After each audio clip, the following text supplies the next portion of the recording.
Chers compatriotes, Togolaises, Togolais, le compte à rebours est épuisé.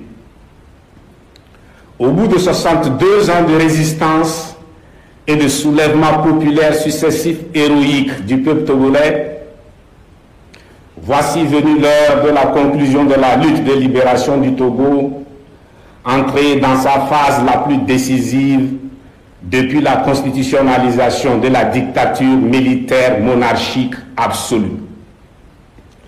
L'heure a sonné.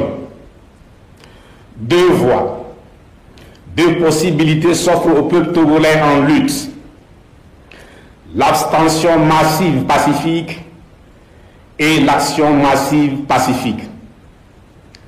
Je vous parle de l'agir par abstention, c'est-à-dire l'abstention active ou l'action par abstention et de l'action proprement dite. Il s'agit concrètement du nombre s'abstenant massivement et pacifiquement ou du nombre agissant massivement et pacifiquement.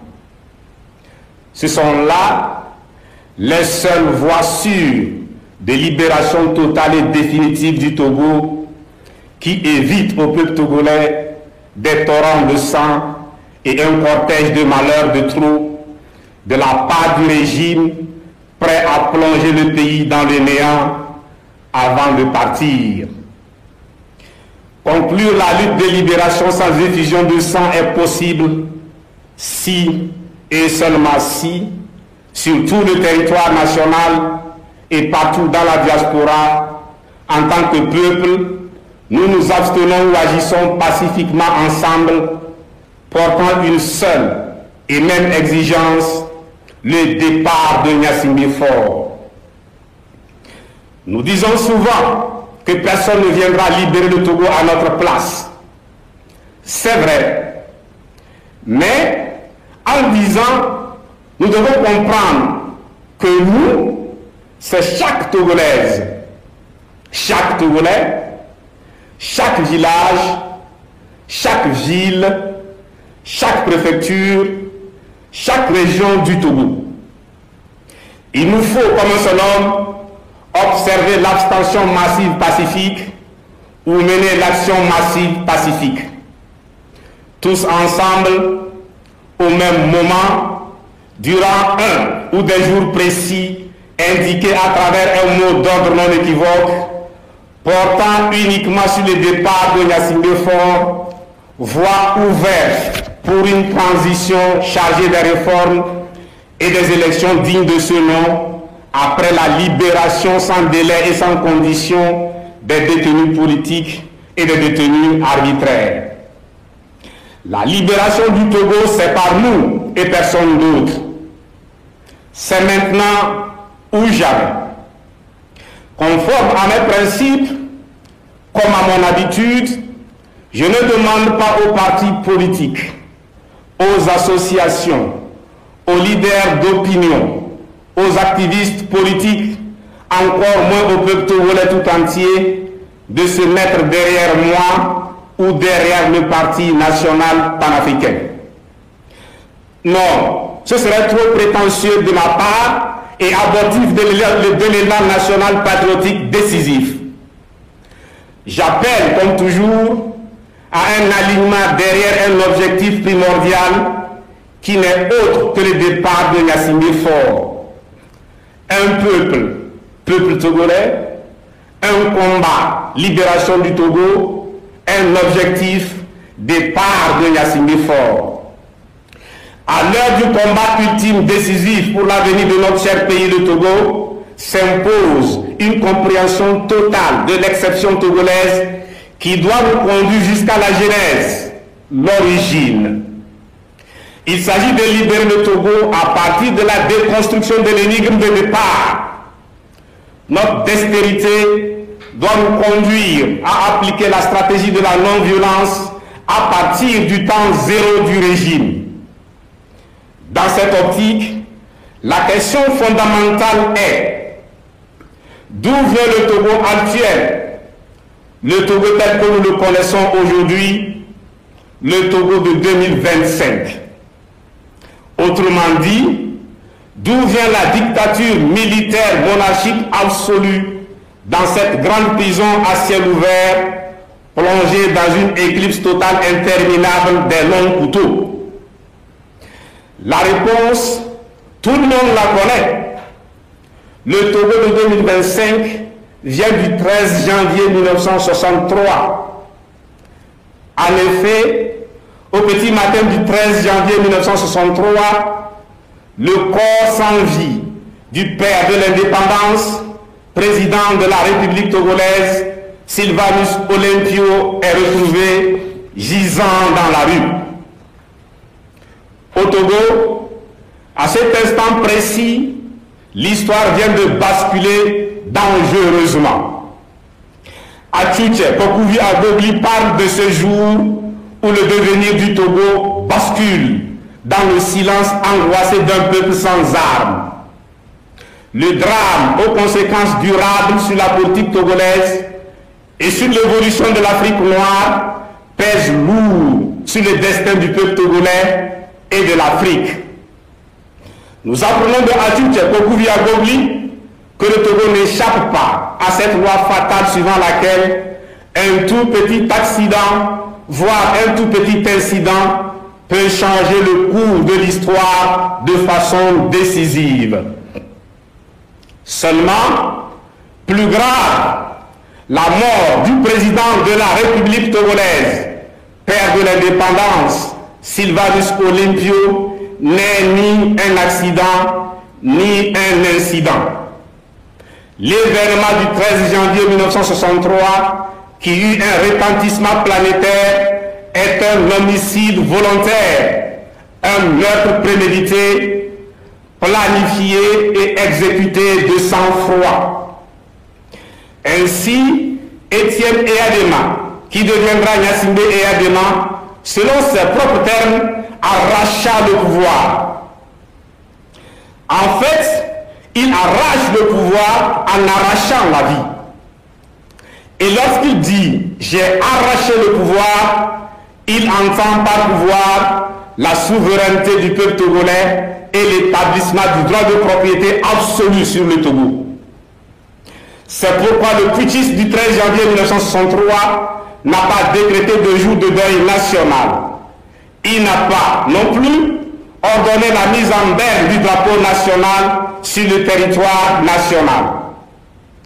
Ce que j'appelle le crime originel du 13 janvier 1963 constitue indubitablement l'acte fondateur de la dictature militaire monarchique absolue. Comble de cynisme, pendant plusieurs années, ce crime inqualifiable sera célébré comme fête de libération nationale, marqué par un défilé monstre pour exhiber le trophée, suivi de balles, de jours fériés, chômés et payés.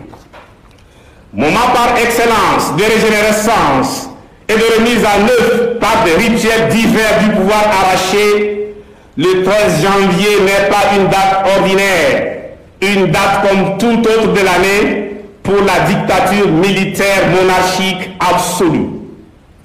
C'est justement à ce niveau précis, à ce symbole chargé, trop chargé même, qu'il convient de fixer et de déclencher la série, la chaîne des actions destinées à garantir la conclusion de la longue lutte de libération du Togo par le peuple togolais. Il est de notre devoir patriotique de prouver à ce régime qu'il a affaire avec un peuple lucide, averti. Par conséquent, nous devons être extrêmement précis dans le timing. En effet, à quel moment précis déclencher la série d'actions? La date, l'heure et la minute à laquelle Étienne Eyadema, à coups de baïonnette, fit son entrée fracassante dans l'histoire, nous sont donnés par Atouche Kokuvi Agogli, qui confirme ainsi le récit de l'homme du 13 janvier, Gnassingbé Eyadema lui-même. Il s'agit du 13 janvier 1963 à 7h13. Dès lors, nous, peuple togolais, devons décréter le lundi 13 janvier 2025 jour de deuil national sur l'ensemble du territoire national et partout dans la diaspora. Nous devons vivre effectivement le 13 janvier 2025 comme un véritable jour de deuil national. Sur l'ensemble du territoire national, en guise d'observation du deuil national, le 13 janvier 2025, tout le monde reste à la maison de 6h à 18h. Ne l'oubliez surtout pas, à 7h13 précises, nous sommes appelés à observer 3 minutes de silence. 3 minutes de silence pour le père de l'indépendance, président de la République togolaise, Sylvanus Olympio.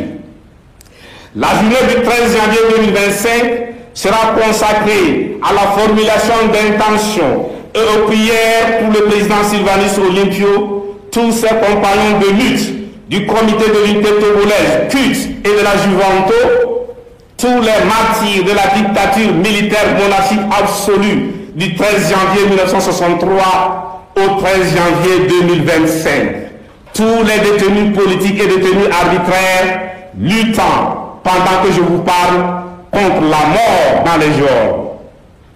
En deuil le 13 janvier 2025, le Togo dehors doit ressembler à un cimetière avec un silence assourdissant et retentissant en Afrique et dans le monde.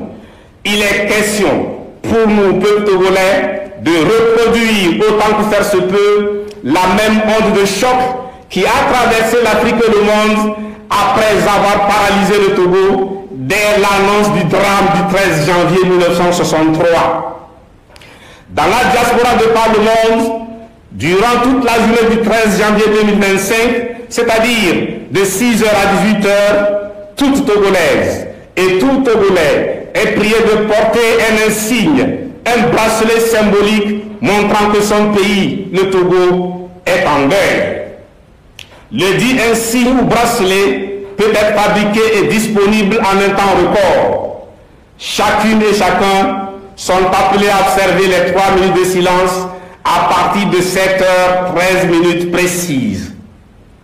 Le 13 janvier 2025 est un jour de souvenir, de mémoire. De ce fait, sur les réseaux sociaux, nous sommes invités à partager abondamment et avec plaisir entre nous et avec les Africains et le monde épris de justice, de vérité et de liberté, les images, les vidéos et les discours du président Sylvanus Olympio. C'est aussi un jour d'hommage mérité du peuple togolais à tous les compatriotes résidant au Togo, car vivre au Togo est déjà en soi un véritable acte de résistance patriotique farouche. Le sens de l'action portant deuil national est de reconnecter matériellement, spirituellement et moralement le Togo à la seconde près avant les 3 coups de feu, la tragédie. En pleurant Sylvanus Olympio, en priant pour lui et pour ses compagnons de lutte pour l'indépendance, pour tous les martyrs, pour les détenus politiques et les détenus arbitraires, sans oublier les exilés politiques, ce 13 janvier 2025, le peuple togolais reprend la force vitale dont il a besoin pour libérer le Togo afin de se réapproprier et d'assumer sa destinée, la tête haute, comme Sylvanus Olympio. Le rapatriement sous Gnassingbé Faure du corps des restes du président Sylvanus Olympio, père de l'indépendance, tué par Gnassingbé et Adema et exilé. Non, merci, c'est trop gentil. La manœuvre machiavélique, sous couvert de réparation mémorielle, soulève une foule de questions d'ordre rationnel, juridique, politique, éthique, morale, culturelle, cultuelle, matérielle, spirituelle. Sous Gnassingbé Faure, exhumé, rapatrié et inhumé à nouveau le corps exilé du président Sylvanus Olympio tué, revient à le tuer une 4e fois. Le Togo auquel il a été arraché au moment où il reçut les 3 balles fatales était un pays libre, indépendant souverain qui reste son obsession outre-tombe. Pourquoi le régime tient-il à le ramener afin d'en faire un prisonnier sous la dictature militaire monarchique absolue? La personne, femme ou homme, légitime, et pour cela qualifiée pour ramener la dépouille mortelle du père de l'indépendance, Sylvanus Olympio, est le tout prochain président de la République togolaise, élu démocratiquement par le peuple togolais après la transition sans Gnassingbé Faure. En ce moment, c'est le peuple togolais libre, dans un Togo à nouveau indépendant, souverain, qui, de la façon la plus solennelle, ramène à la maison la dépouille mortelle du premier des nationalistes souverainistes togolais pour une sépulture digne de l'homme, digne du Togo, digne de l'Afrique. Le plus grand des Togolais mérite, comme Kwame Nkrumah au Ghana, un complexe commémoratif comprenant un mausolée et un bac. C'est comme cela et comme cela seulement que les choses doivent se faire. Et c'est au mausolée Sylvanus Olympio que les fleurs seront déposées chaque 27 avril et non chaque 13 janvier. Tel est l'un des points de mon rêve pour Sylvanus Olympio, pour notre cher pays, le Togo. Il n'est pas question de tergiverser jusqu'à ce que les bourreaux de leurs mains de bourreaux touchent à nouveau Sylvanus Olympio. Imaginez le moment où les yeux de Gnassingbé Faure se posent sur le corps, la dépouille mortelle, les restes de Sylvanus Olympio. En ce moment précis, quelle serait la réaction de son âme? Rien qu'à l'idée, je sens mon corps tressaillir. Plus de temps à perdre, agissons vite.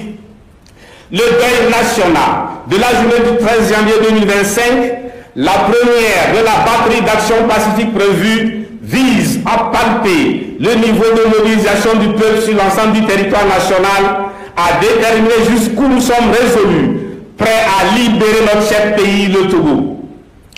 Aussi, joue-t-il comme un réactif de mise en évidence des villages, villes, préfectures et régions du pays qui ne sont pas tout à fait prêts pour la conclusion de la lutte.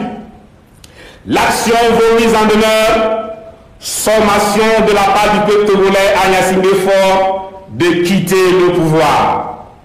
Tel le retrait, le repli de l'océan avant le tsunami, le silence, le calme avant la tempête, la journée de deuil national, observée le 13 janvier 2025, est une annonce destinée à attirer l'attention de l'Afrique et du monde sur le mouvement gigantesque pacifique imminent destiné à forcer Gnassingbé Faure à partir. Chacun de nous a mille et une raisons de respecter religieusement le mot d'ordre relatif au deuil national du 13 janvier 2025. Il suffit de regarder sa propre vie, qui n'en est pas une, celle de sa catégorie sociale ou professionnelle, dans sa famille, autour de soi, le village, la ville, le pays. Je ne parle pas des villages, des villes et des préfectures symboles de la barbarie abjecte du régime. Survivant provisoire du goulag, chacun de nous est une preuve vivante du martyre du peuple togolais depuis 62 ans aujourd'hui. Sinistré, chaque village, chaque ville, chaque préfecture, chaque région représente une pièce à conviction de la phase terminale de l'état de putréfaction du pays qui incite à se battre pour le départ de Gnassingbé Faure. Qu'il parte. Je vous prie, chers compatriotes, de bien vouloir reprendre le slogan dans toutes les langues nationales du Togo. Qu'il parte. Veuillez accompagner, s'il vous plaît, le slogan de fin de règne d'une expression corporelle de dégoût appropriée. Rien ne va au Togo. Nos enfants n'ont aucun avenir. Je suis un paysan misérable. Je suis revendeuse au marché, mais du matin au soir, je ne vends rien. Ma misérable recette, c'est plus en tickets de marché. Commerçant dépouillé par l'OPR, je me retrouve endetté vis-à-vis des fournisseurs. Nos marchés sont incendiés à l'approche de chaque 13 janvier. Je suis un entrepreneur. Je suis un transporteur. J'ai travaillé pour l'État qui m'a mis à genoux.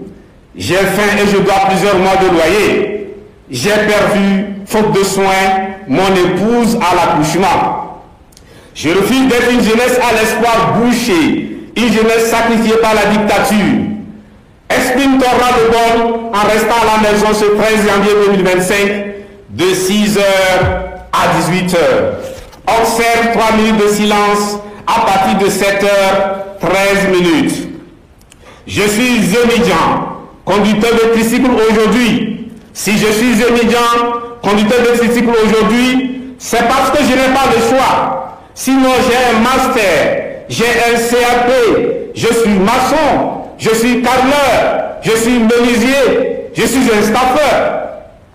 Je suis un mécanicien, mais faute de clients, j'ai une natte à la maison et une natte au garage. À la maison comme au garage, je dors les yeux ouverts, le ventre creux, avec en poche une ordonnance médicale de mon enfant malade renvoyé de l'école pour défaut de paiement de frais de scolarité. Depuis 2 ans, aucune nouvelle de mon fils aîné, parti par le désert pour l'Europe. Ne parle pas, voici l'opportunité en or pour t'exprimer. Reste à la maison ce 13 janvier 2025 de 6h à 18h. N'oublie surtout pas d'observer les 3 minutes de silence à partir de 7h13. Quand je pense à tous ces morts, ces handicapés à vie, ces détenus politiques, ces détenus arbitraires, ces exilés politiques. 5 octobre 1990, Lagune de Baie, Freux Jardin, 5 février 2005, 19 août 2017, Boukar Kerim, Tavio Ayawa Morin, Atuta Kokouri Aboui, Anselme Sinangare, Douti Sinaleng, Idrissou Moufidou, les corps séquestrés des enfants tués. Lundi 13 janvier 2025, 6h à 18h, 3 minutes de silence à partir de 7h13. Lundi 13 janvier 2025, 6h à 18h, 3 minutes de silence à partir de 7h13.